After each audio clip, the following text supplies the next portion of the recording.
So my husband and I moved into our tiny house in July of 2018, so we've been living there for almost a year now. We had been on this journey for a really long time. We have 3 kids who are all grown and out of the house now, and we decided now was the appropriate time for us to move into our tiny house.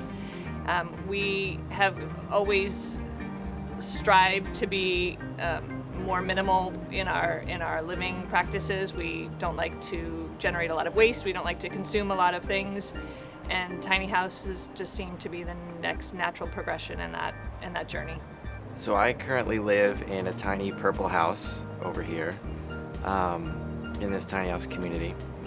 There wasn't a lot of planning that was involved with it, so a lot of people kind of pare down over years in order to move into a tiny house or even build their own. But before this, I had several roommates and lived in several apartments over Orlando, Nashville, Kentucky, Illinois. So a lot of different places and spaces.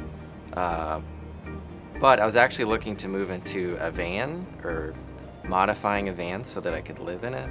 And that was really based off of long-term career goals, trying to build a business and make it really lean. So I could eventually be more financially independent, kind of buy back my own time later. So the tiny house movement kind of fit perfectly inside of that. And I just happened to find it on the market. When it was available, it was built by a lady who had it built out in Utah and brought here. It was one of the first ones here about 5 years ago, I think. So it's one of the OG tiny houses that was here. So it's one of the smaller ones.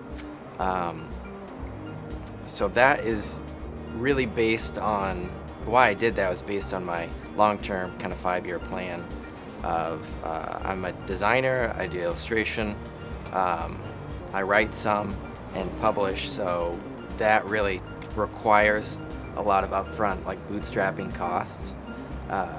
So as low as I can get sort of my costs or my baseline costs each month, that was really a huge part of it, why I ended up buying a tiny house.